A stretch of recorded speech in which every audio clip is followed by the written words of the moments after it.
Thanks. So now it's time for the last talk of the session, and it's going to be given by Daniel Stilck França on learning quantum many-body systems from a few copies. So please, Daniel. Okay, thank you, Angela, for the introduction, and thanks also for the opportunity to speak here today. So I'm going to talk about joint work with Cambyse Rouzé from the Technical University of Munich, and you can find all these results here on the archive. It's the title of the paper is the same as the one of this talk. So this is a talk about like learning quantum states or tomography of quantum states. So what is the setting of this problem? Well, we assume we are given access to copies of some state rho that is on n qubits. So this is a state on a d to the n dimensional space. And then we're going to assume we're allowed to measure each copy of the state individually. So we're going to be given a copy of the state, and then we are allowed to measure it, and then we're given another copy of the state and measure it. And before measuring it, of course, we are maybe allowed to apply some local unitary or something like this. So apply some also simple circuit to measure it. And then the goal of this learning or tomography problem is to then gather some data from a few shots of this experiment, do some post-processing, and after that, we want to obtain some estimate of the state, which we can use to make predictions of, say, some expectation values of it. And of course, this is a widely studied problem, many papers on it. And there are many things also to optimize for. So, for instance, one thing one might want to optimize for is the number of copies you need of the state to actually perform this recovery. So how many times, imagine you have a machine, you press a button, a copy of the state comes out, how often do you have to press this button, right? And this is the sample complexity of the problem. However, you might also want to optimize other aspects. For instance, maybe want that the post-processing required to obtain this estimate from the state, from the data is efficient. You might, or let's say you might also want that the measurements you have to perform are particularly simple. There are many different things you could optimize for or desire. It all depends, I guess, a bit on the setting.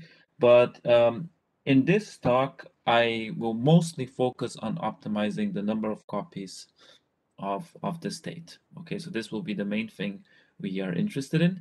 And of course, how many copies of the state you require depend on what you would call a good estimate of the state or a good recovery. And there are by now many different notions in the literature. I'm gonna discuss another one I think we propose here. And unfortunately, if you don't make any assumptions on the underlying state and you take a very strong notion of recovery, say that you want to have an epsilon approximation in the trace distance, then unfortunately the number of copies you're going to need will actually scale exponentially in the system size. So, if we don't make any relaxations, then this problem soon becomes intractable beyond a few qubits. Good. Now, there is one very natural relaxation, namely to restrict the set of states we actually consider. So instead of considering arbitrary quantum states, we might say, oh, most states we have in the lab or that are physically relevant have some sort of locality structure, right? So, for instance, one way of encoding this locality structure is to assume that you have a thermal state of some given of some Hamiltonian with a known locality. So you could assume, for instance, that the state that you're outputting is the thermal state of a nearest neighbor Hamiltonian on some lattice, let's say a 2D lattice. And of course, you can also represent ground states if you just let this inverse temperature here be sufficiently high. But this is one very natural assumption to make and also very physically motivated. And it turns out that if you have a state like that with a given locality structure, you can actually learn this quantum state up to a trace distance epsilon with a number of samples that is polynomial in system size. And there are different techniques to do so. I'm also going to discuss one of them here, namely the maximum entropy method. But the point is that, by suitably relaxing the set of states we look at to something that is more physically motivated, we go from an exponential sample complexity to a polynomial one. Okay, so that's one possible relaxation that already sort of improves on the situation. A second relaxation is, of course, we relax the sort of states we're looking at. We could also relax the observables we're looking at. And it is also the case that most of the observables one usually cares about have some built-in locality structure as well. So they are not some arbitrary bounded observable, but rather say they usually depend on like only what happens on subregions of a system, like in this observable we have here. So you could, and if you have an observable like this O here, where all these OI only act on L by L blocks, like the ones up here, then it is not difficult to see that, of course, the expectation values of observables like that only depend on the reduced density matrices on each block. And thus, instead of having to act, if you want to learn these more local average of more local observables, you don't have to learn the global state, but rather you can focus on just obtaining good estimates of all these local reduced density matrices. And by now, there are many good techniques to actually learn only these reduced density matrices. So for instance, just to mention the method of classical shadows, they show that without making any assumptions on the state, you can actually recover all these reduced density matrices in a number of samples that scales polylogarithmically in the system size and exponentially on the sizes of the regions you care about. So somehow, as long as you only care about the expectation value of observables that live in more regions of constant size, then you can do this very, very, very efficiently. Okay, so let's compare now these two situations. As I mentioned before, if you assume that you have a local Gibbs state, but make no assumptions on the observables, then you can get away with a number of samples that grows polynomially in system size. Now, with these shadow techniques or some related techniques as well, you don't have to assume anything on the state you have, but you have to assume that the observables you care about are sufficiently local.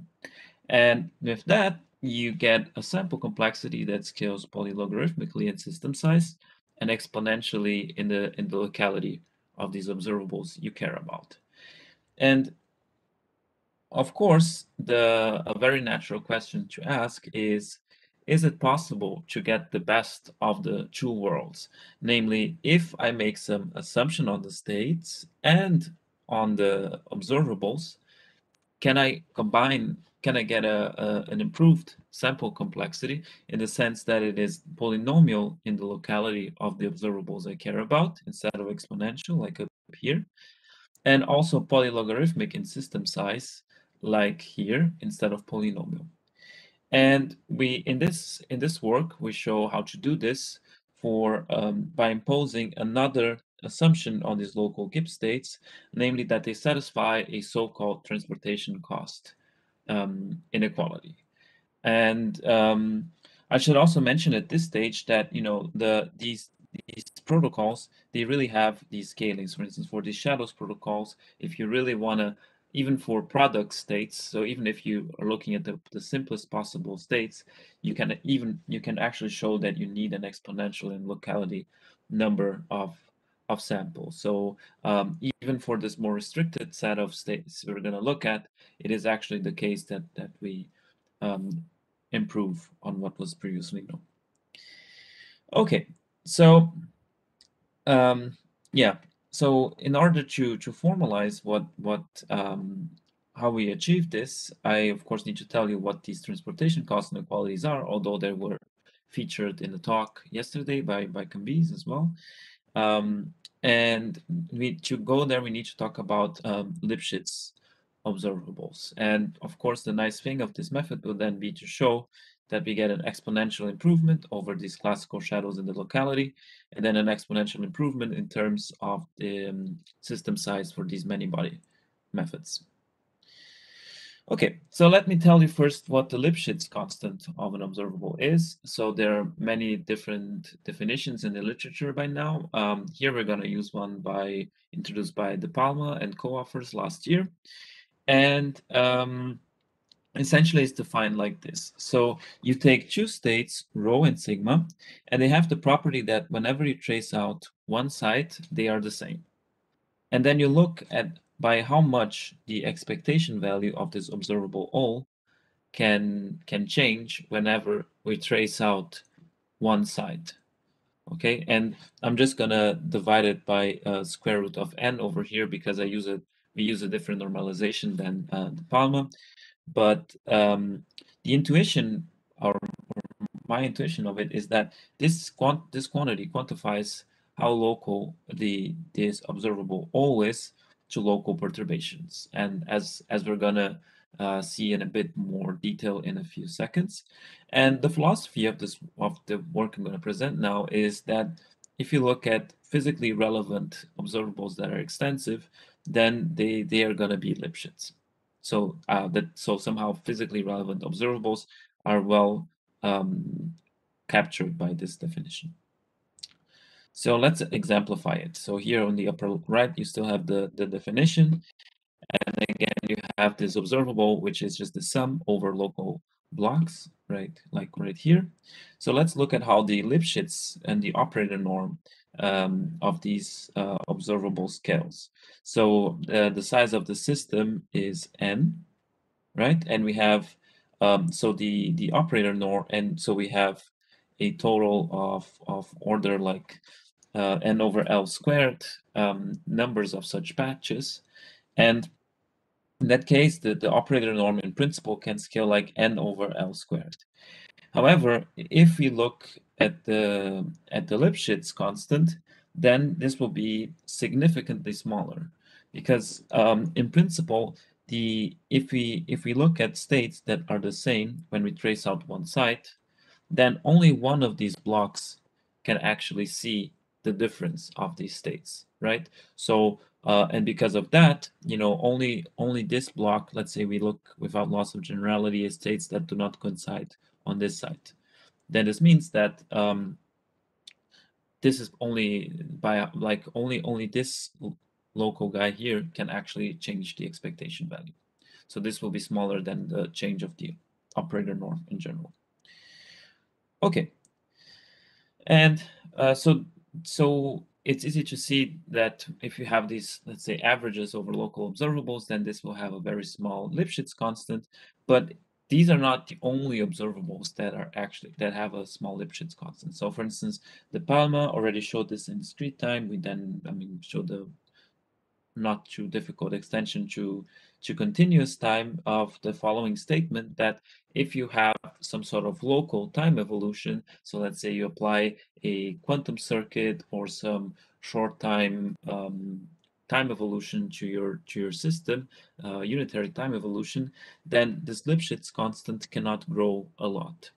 So in some sense, if you have not only strictly local but quasi-local observables, or observables who have a like can be written as some sum with a decaying tail of local observables, then this Lipschitz constant will also be under control. So just to say that it does not only capture strictly local things, but also quasi-local ones. Okay, so now that we have introduced this concept, we can, of course, then also define a distance on states based on these Lipschitz observables, which is defined in an analogous way to the trace distance. So the variational definition of the trace distance is given by just looking at the supremum of over observables of operator at most one on the difference of the expectation values of two states. And then you get the Wasserstein distance by doing exactly the same thing, but now replacing the operator norm by the Lipschitz. So this just quantifies how well you can distinguish these two states under this, but instead of weighting it with respect to the operator norm, you weight it with respect to the Lipschitz norm. And hopefully from the last slides, I could convince you that maybe looking at this one instead of this one might be more physically relevant in some applications. But this leads to the question of how to actually control this quantity over here. And yeah, so okay, this is exactly what I just mentioned. And in this work, what we do is to just use the so-called transportation entropy inequalities to control the Wasserstein distance. So a state sigma is said to satisfy such an inequality whenever we can control the Wasserstein distance by the square root of the relative entropy, and you have this extra constant alpha over here. And we're going to show that by combining this with maximum entropy methods, you can get to the result we wanted. And just I should mention that this sort of inequality here should be seen as some sort of strengthened Pinsker inequality somehow. Now, their typical inequality is to also obtain Gaussian concentration inequalities for the underlying states or probability measures. But this will not be the application we have in mind here. And I should also mention that we will be mostly interested in the case where this constant alpha in this inequality I showed here is actually of order constant or at most decaying logarithmically in system size. This is the scaling we need for our results to hold. And there are many examples of states that satisfy such inequalities. There have been many nice results in the last year in this direction. So we know it now to hold for 1D Gibbs states of commuting Hamiltonians, also at high temperature for any graph. So this was presented yesterday. In our work, we also showed that our framework applies to shallow circuits. So if you apply a shallow circuit to the zero state, the output will also satisfy this. And I should mention that using this, our work was also the first to obtain an efficient way of learning outputs of shallow circuits. But I feel comfortable conjecturing that this sort of inequality should hold for any state satisfying some appropriate notion of exponential decay of correlations. And I think it should even go beyond that. I think it should hold for any high temperature Gibbs state, even if you allow for like algebraically decaying interactions or something like that. And the reasons why I'm confident about this is based on this result by Saito from 2020, where they show like Gaussian concentration inequalities that are a bit weaker than we need to get these transportation cost inequalities we want, but it's almost there. So I feel that that's something that would be interesting to look at, to maybe try to fully generalize this to having this condition of transportation cost inequalities for all sorts of systems at high temperature. Okay.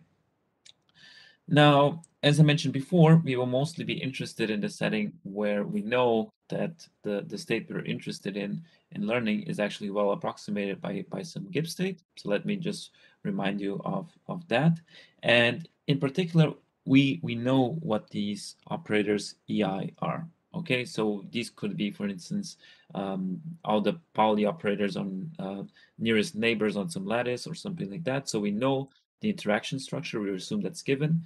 And then our goal will be to learn the parameters. And I should stress, because some works are actually interested in learning the parameters up to a certain precision, we will be interested in learning a set of parameters such that the underlying state is well approximated. Okay, these are slightly different problems. Good. And then I should also next mention a very useful identity that we use all the time. that I learned from it, I guess, in the work of Anshu et al. On learning Gibbs states from last year, but it must have been widely known, I guess. It's pretty simple. So if you look at two Gibbs states of the same family I described above, if you just look at their the sum of their relative entropies, like symmetrized, then you can actually show that this is just given by the scalar product of the difference of their parameters and the vector where we just take the expectation value of each of the observables in this parameterization of the Gibbs state. So recall that the EIs are just what we have in the exponent over here. So why do we care about this inequality over this identity over here? Well, because it tells us that it's actually very simple to control the relative entropy between two Gibbs states of the same family. We just have to make sure that the expectation values of these sets of observables are close, and then we can already be sure that the relative entropy will also be small. Now, and how do we use this with the things I've mentioned before? Well, let's just do a small computation over here. Let's say I'm looking again at an observable like this one, and I want to estimate what is the difference between the expectation value on two states. Right, then by the definition of this Wasserstein distance, we have that this is smaller than the Lipschitz norm times the Wasserstein between sigma lambda and sigma mu. And now we can use the fact that we assume that the state satisfies this transportation cost inequality. So we can just bound this thing here by the relative entropy. So 1 over square root 2 alpha. Sorry for my bad handwriting, I guess. Hopefully it's still understandable. And then we use the identity we had before, which just tells us that this is upper bounded by the square root of these E of E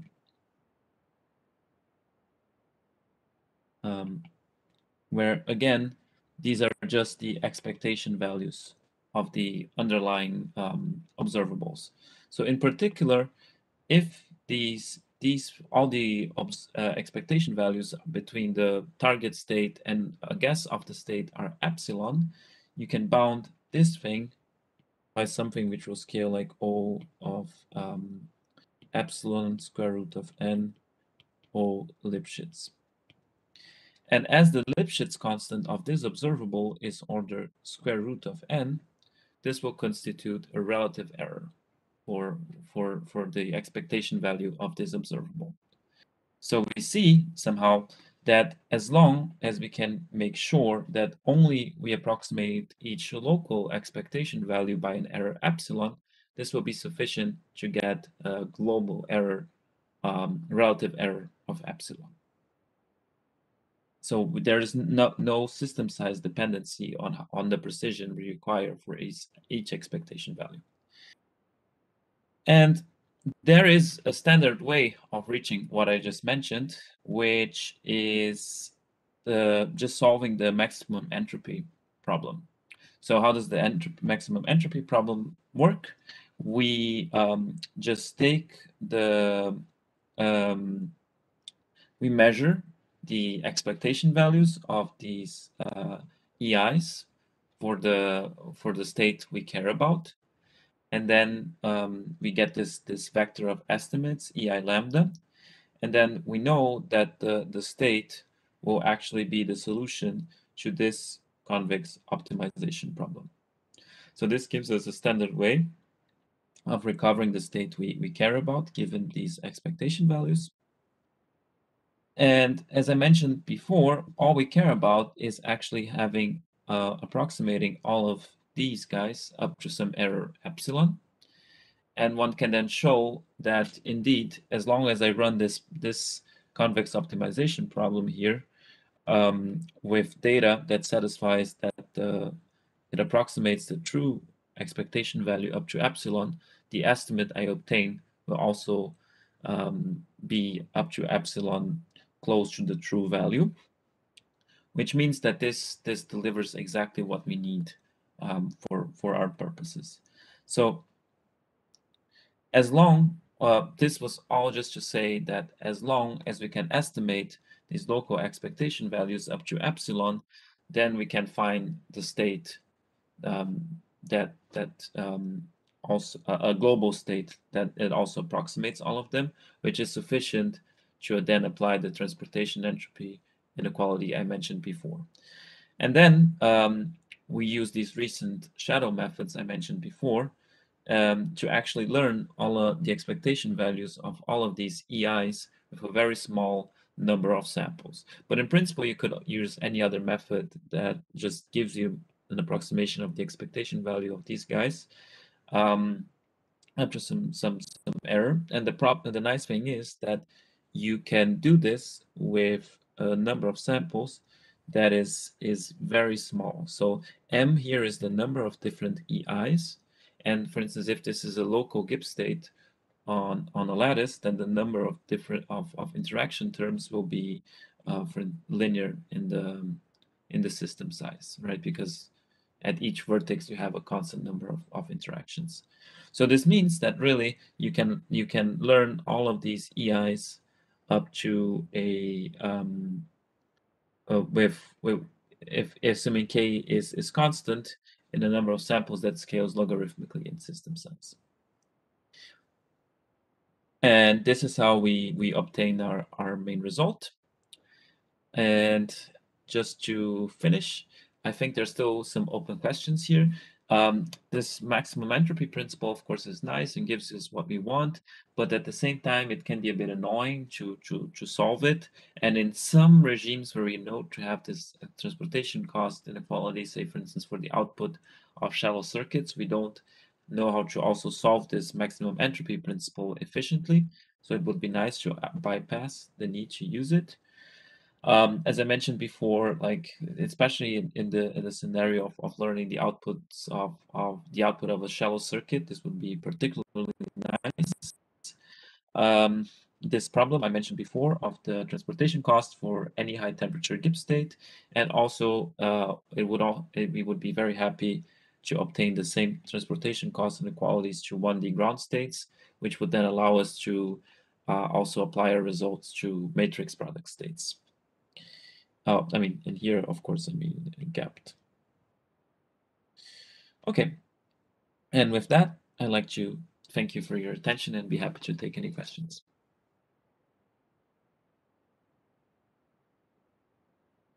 Great, thank you very much for this very interesting talk, Daniel. So are there any questions in the audience? Please feel free to write them in the chat or in Slack. And if not, I want to ask you something in the meantime. So, well, I guess having the scaling logarithmically with the system size is pretty good, as you are getting in, well, what you were mentioning towards the end. But is there any hope to even improve that, or that's something that is not even reasonable to think of? Oh, so, well, yeah, I guess that. So if you could make the number of samples independent of system size. Yeah, maybe. I mean, for even I'm a bit skeptical because I think that even if you have to, like, let's say you have even a product state, right? Then even if you have just n of like n spins and you have a product state, so in principle you only need to learn each one of them to get a good global recovery. But then I think that to make sure that nothing bad happens really for all of them simultaneously, I think that the number of samples has to grow logarithmically in system size. But maybe there is some trick around it. So that's also cool question I didn't really think about, to be honest. But yeah, that's a good question. Yeah, but probably you're right, and maybe there's not so much hope to improve anything there. But well, thank you very much anyway. Thanks. And well, if there are no more questions, or if you have any more questions, just I refer you to Slack to ask them to Daniel or any of the other speakers of the session. So before concluding, I want to thank again the 4 speakers of the session for the very nice talks that they gave. And I just want to remind you that you should send your slides to the provided email so that they can be shared on the webpage.